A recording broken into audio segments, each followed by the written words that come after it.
Greetings from Serbia and welcome to the NT podcast, Science and Theology. Today we have an incredible honor of speaking with a true giant in the field of biblical studies and literature, Professor Robert Alter. Professor Alter, thank you for coming. How are you? Glad to be here. Thank you. And you are 90 years old, so how is your health? How is to be in those Well, years? my health is probably good. I go for hour-long bicycle rides and walk in the steep Berkeley hills, and I'm busy writing. Wow. That's amazing. I'm really happy for that. So, there is hardly a need to introduce you because of your decades of work that you left a profound impact on both academia and general public. From your groundbreaking literary approach to the Hebrew Bible to the monumental translation of the entire Tanakh. So, Professor Alter shaped the way we read and understand these ancient texts. So, I usually ask my guests to introduce themselves, but this time, no, this is not needed. So, Professor Alter, I have questions for you. So, my first one is, why should first two verses in the Bible, in Genesis 1 and 1 and 2, be translated as when God began to create heaven and earth, and the earth then was welter and waste, and darkness over the deep, and God's breath hovering over the waters, rather than in the beginning God created heaven and earth? What is your answer? So, you're asking why I translated the way I did? Well, first of all, as you know, most translations, I assume in other languages as well, begin with when in the beginning God created. Now, that is actually impossible in the Hebrew grammar. And this was recognized as early as, I think it was the 12th century, the 11th century, by the great uh, medieval Hebrew commentator Rashi, who lived in France, in Troyes specifically. Um, the uh, the word that means beginning is it's impossible in biblical Hebrew to say the beginning. It's always connected with the noun or verbal noun that follows it. Um, it's a little too technical to explain, but the vowel pointing confirms this. So it literally um, in the beginning of the creating, which is a little too awkward in English. So I turned that around and made it when God began to create. Now that is not, as I said, an original idea of mine. It goes back to the Middle Ages, and most modern scholars agree with it. But the the uh, the next thing in that verse reflects a general tendency that, well, an aspiration, let's say, that I had, that sound play and word play and rhythm are all important expressive moments in the Hebrew. And you can't always reproduce them in another language, but you can try. So the Hebrew, very famously, because it becomes an idiom in French, is tohu vavohu. You can hear it's an internal rhyme. Now, I couldn't come up with an internal rhyme, but instead I opted for an alliteration, and I had welter and waste. Yes, amazing. So it is more correct to say when God began to create rather than in the beginning. So nice Right. explanation. Let's move to next question. Is echad in Genesis 1:5 the first day or day one? Also, is Michael in Daniel 10:13 one or echad of the leading princes or first among the first princes? Like a superlative for the prince of princes in Daniel 8:25, etc. So, Right. but it, Well, okay, I'll stick with Genesis 5. That is, the Hebrew does say literally um, one day or day one. Um, Now, you can't really translate it as one day because then it comes out as one day when so and so was doing such and such. Now, day one might be accurate, but it's a little bit like the kind of language that's used by television news readers when they say day one of the hostage taking, like that. So I simply said first day, even though it's not quite that in the Hebrew.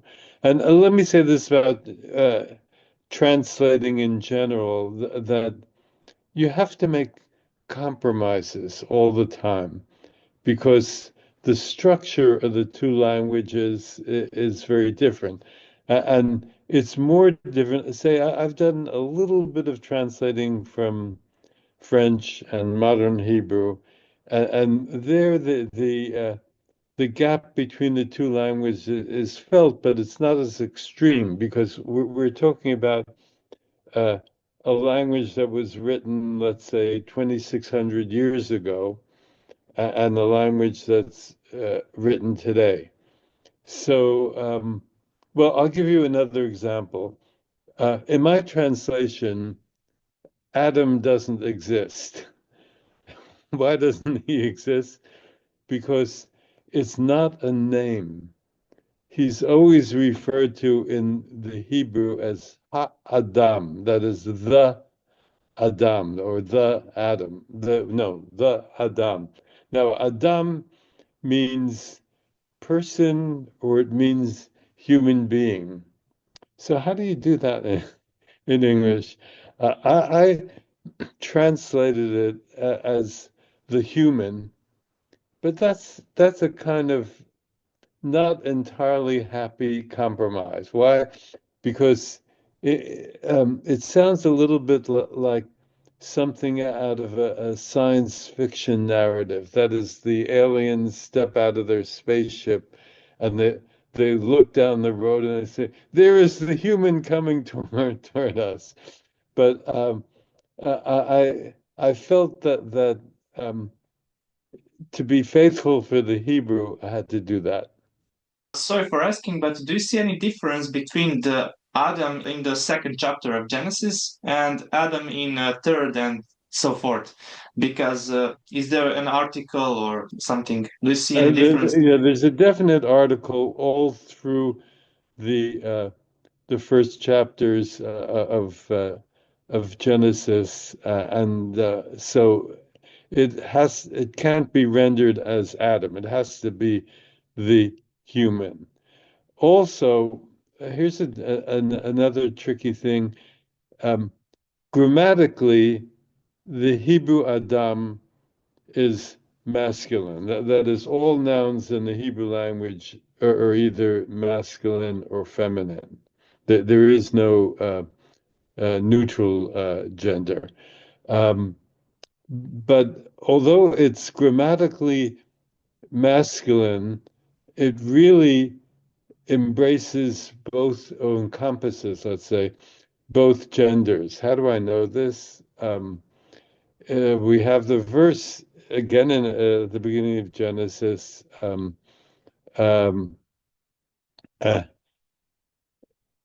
in the image of God, he created the Adam, male and female, he created them.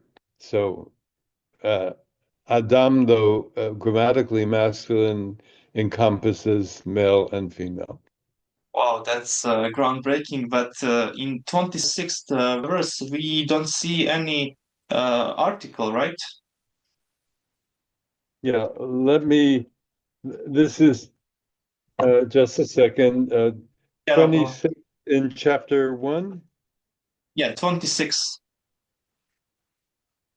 Just a second. Yeah. One should always go back to the source, right? Yes. Okay. Oh, yeah, there's no article there, but uh, the sense is God says, "Let us make a human in our image," which is much more plausible than "Let us make Adam in our image." Yeah. Because what God is saying is that we're going to make this kind of creature, which is the human creature, not that we're going to make a particular person who is Adam. You see? Yeah. That makes sense a lot. So thank you so much. And okay, my next question is how we should understand Genesis 19:24 because it says that the Lord rained upon Sodom and Gomorrah brimstone and fire from the Lord from the heavens. So we have two Yahweh or something. So can you explain that? Just a second. Let me turn to the Hebrew text. Yeah, you'll be happy to know that I generally remember the Hebrew original. Okay, 19, what verse? 24th. Yeah. Okay. So what is your question about that verse? We have a Lord that rained down from Lord from heaven. So like two lords. How do you understand that? Oh, that's an interesting question. I think probably the writer wanted to emphasize that this was not a natural phenomenon, let's say like an electrical storm, but it was from the Lord, Me'et Adonai, like that. Yes, so some Christians think that that's something like Trinity or anything, but you wouldn't agree, right? No, I don't think there's any hint of Trinitarian doctrine in the Hebrew. Yes, fair enough. Okay, so Yeah, and let me expand on that for a moment. yeah, That is, uh, the uh, through the ages until recently, the Christian way of reading the Bible, reading the Hebrew Bible, was to see it as a prefiguration of of Christian doctrine and of the New Testament. Um, I think that all serious biblical scholarship, definitely including a whole range of different uh, Christian scholars, has rejected that. That is, that they now see Hebrew scripture as an independent body of works on which then the New Testament writers built in various ways. yes, that's the better way of understanding. So I agree. Yes, now my question, should we divide 2,300 mornings, evenings in Daniel 8:14 to 1150 days, or is it actually 2,300 days? So how would you translate that? Let me flip to Daniel. Um, Yeah, Daniel 8:14. So I think that there are days, but prophecy in Daniel is a little slippery. Daniel, I have to, is not one of my favorite books. I think that well, first of all, of course, it's not really historical. And it's the latest book of the Hebrew Bible. Because of one event in it, it's pretty confidently uh, uh, dated to around 165 before the Christian era. And uh, it sets forth a set of prophetic declarations, as in the second half of Daniel, most of which are kind of questionable. Yes, I agree. Collins would date that around second century BC. So yes, Right. but my question is, would you 2300 days divide into half, like 1150 days, or would you see that as a total 2300 days? Well, I don't see any reason to divide it in half. Yeah, they would divide it because to manage it with anti-happy finance, but I wonder what text really says. Is it really in one part, like 2300 days? Yeah. Yeah, I think it's days, but this is Mhm. really not a topic that compels me. Yes. Okay. So now, what about Daniel 9:24? We have Hapax Legomenon word that's chathak. Sorry, I don't know how to pronounce, but 924, just one moment. Yes, let me say this. The the Hebrew is rather obscure, and actually, it's not good Hebrew. This is some.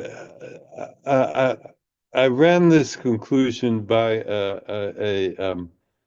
an eminent Bible scholar who's a good friend of mine, Yair Zakovich, who teaches in Jerusalem, and he considered my proposal, which I'll spell out in a moment, and then he said, "Yes, I think you're right."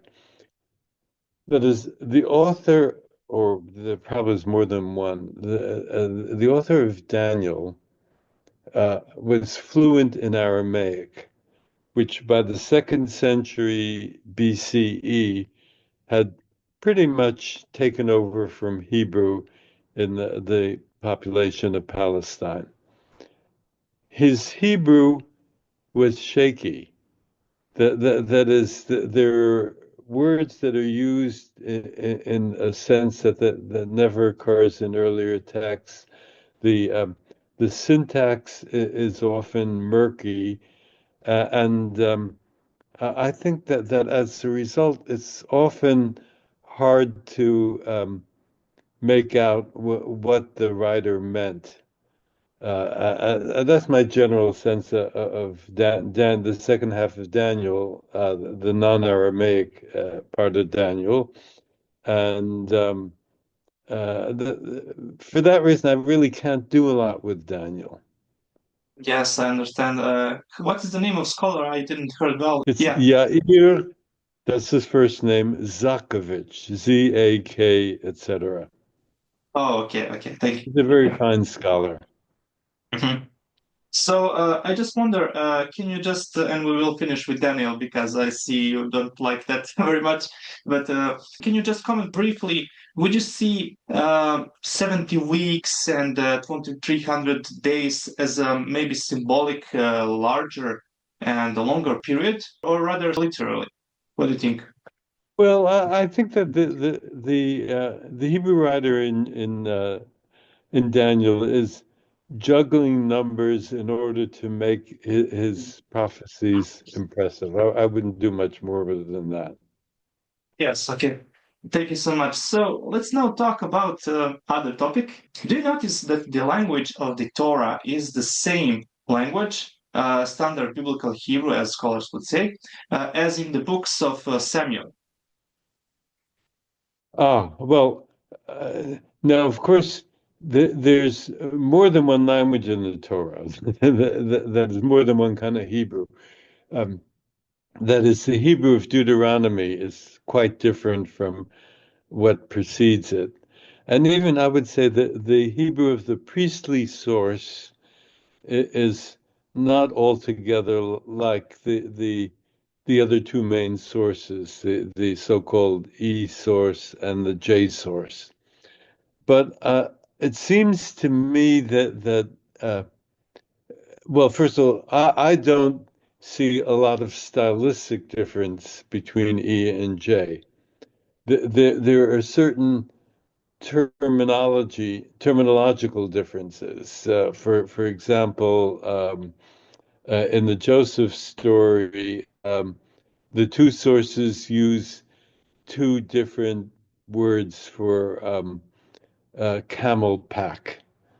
Um, so one is sack, which is a cognate of sack in English and in a lot of other languages, and the other is amtachat.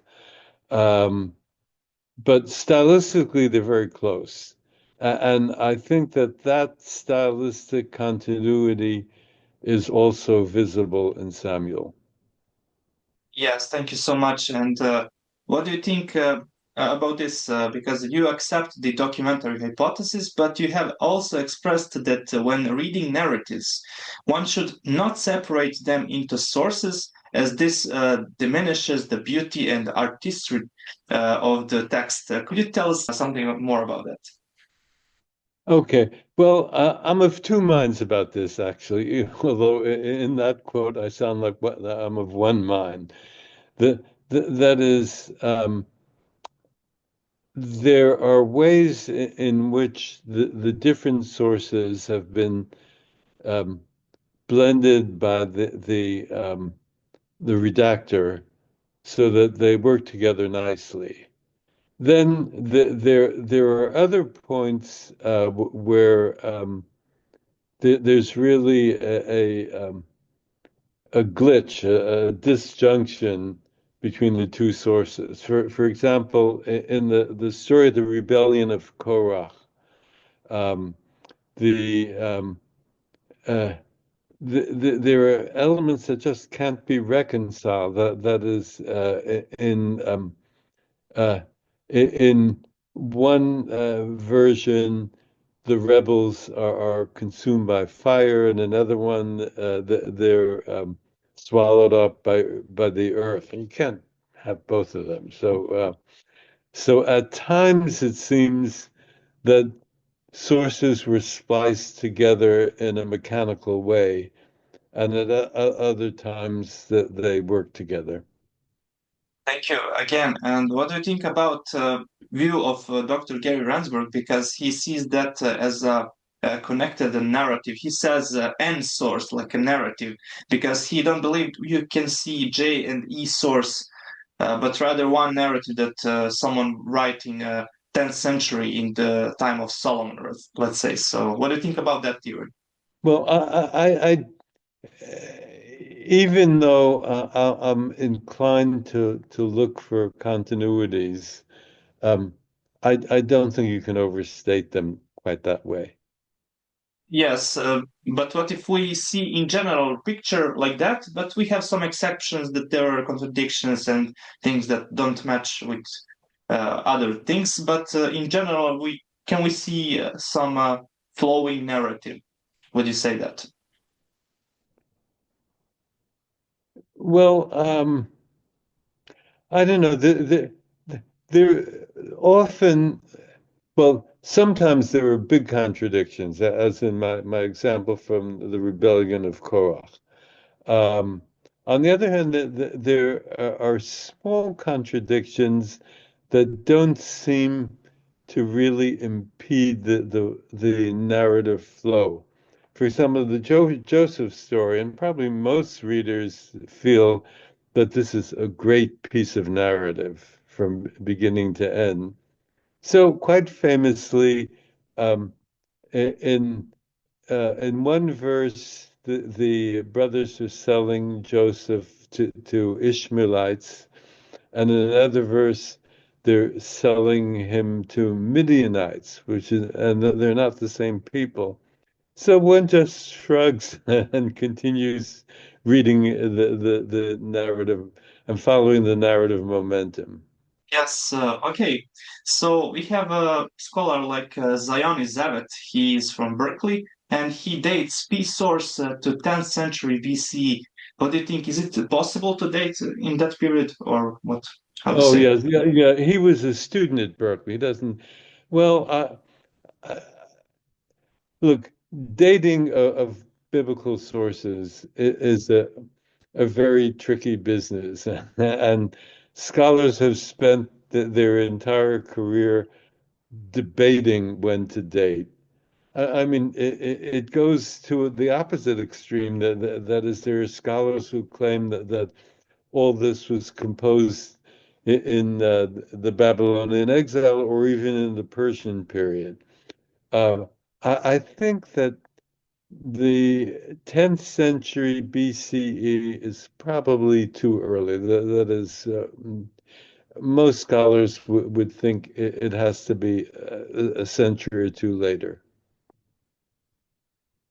But I don't have a vested interest in dates, except Yes, fair enough. religion. Yeah.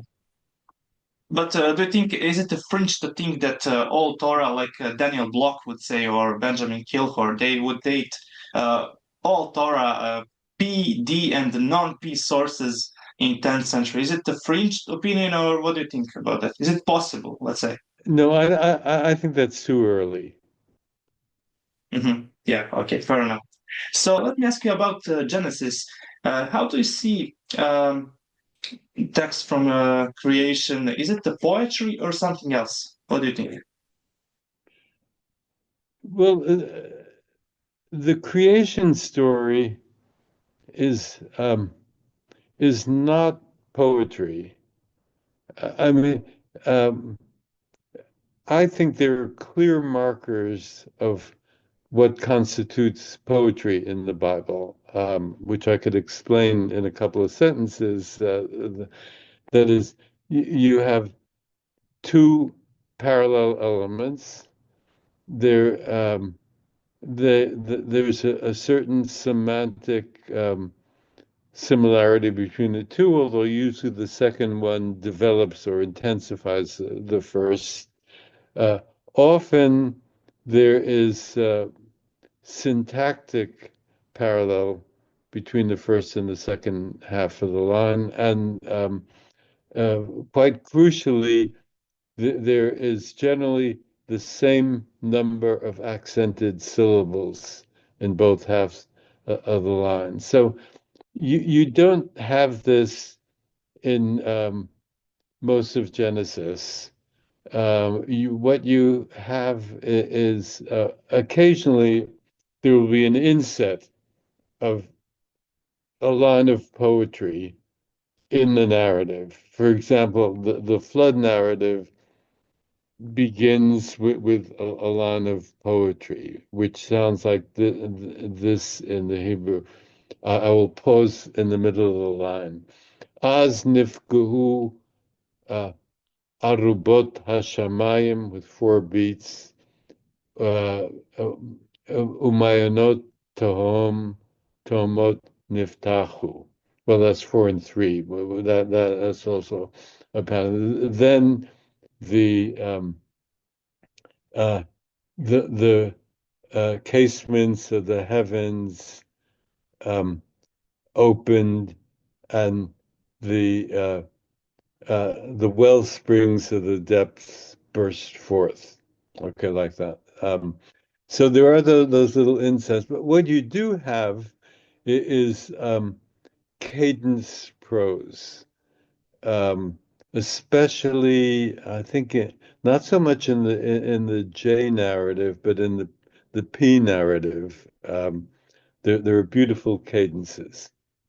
Okay, thank you so much. And now, my friend asked this: what do you think, Professor Alter, about the gender-sensitive GPS translation, and how helpful or unhelpful is that for amateur as well as for professional Bible readers?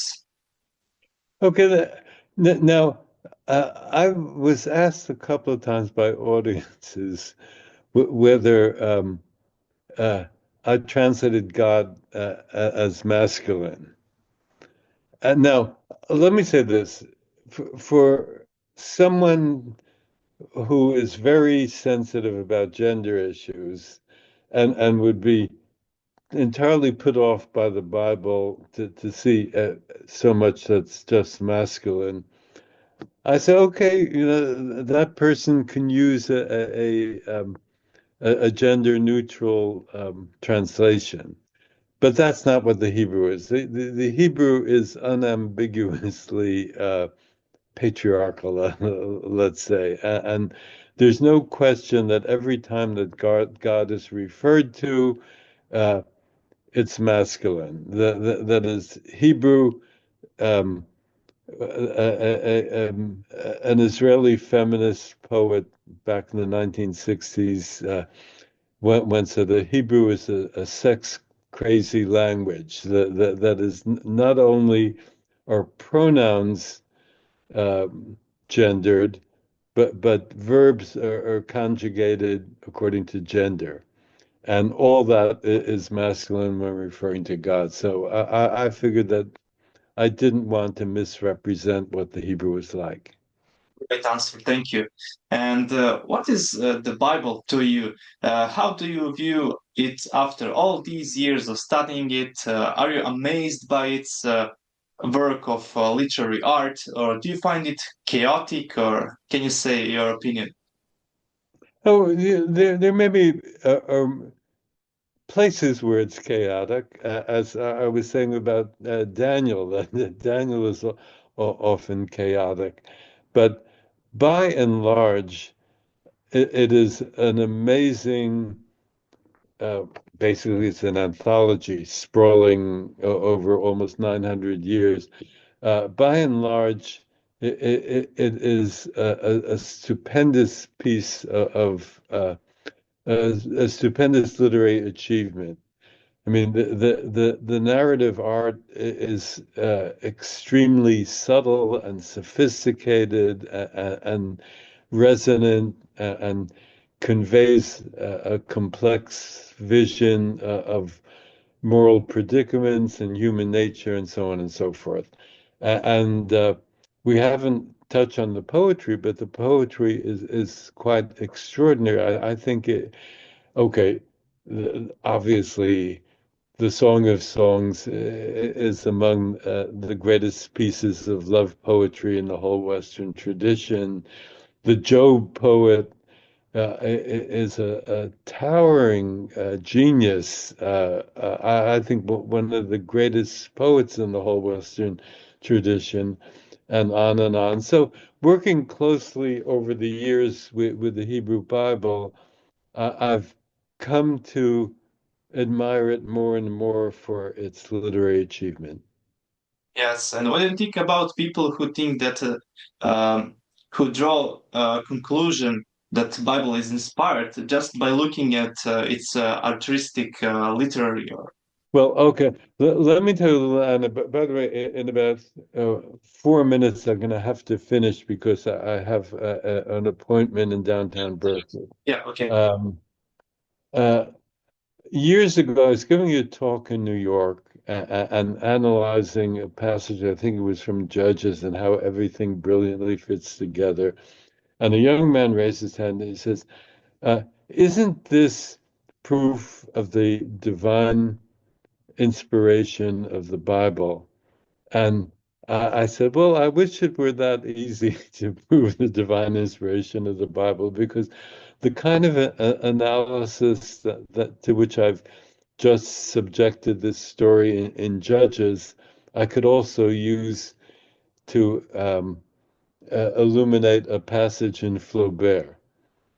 So, I mean, I have no quarrel with people who are committed to by faith to the idea that the Bible is divinely inspired, and I don't know whether it is or it isn't. But what I do know is that these were great writers. If they were bent on conveying a vision of uh, God's message, of the nature of God, the nature God's plans in history, his covenant with Israel, and so on and so forth. They chose a literary medium which, with their human imagination, they fashioned brilliantly to convey this monotheistic vision. Yes, thank you so much. And for conclusion, can you give us any final word? Can you share anything from your experience? How did you start your journey? And any advice for students that want to learn more about Bible? And Okay, two things. First, as people perched in this late era in the 21st century, we should never look condescendingly on works that were produced 2.5 millennia ago. Those people who created these texts were highly sophisticated, original, and they could be brilliant. Uh, the other thing, just a rule of thumb about reading the Bible, it's full of repetitions.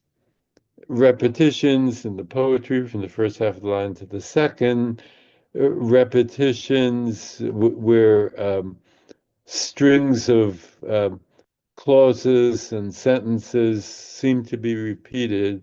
And my rule of thumb about all of this is that wherever you find a repetition, you have to look for the changes in the repetition, where it swerves from precise repetition to introducing new material, and that will open up windows in reading the Bible. Alter, thank you so much for your time, your insights. So we will see in the future, I hope, and I wish you good health. Yeah. Okay, you take care.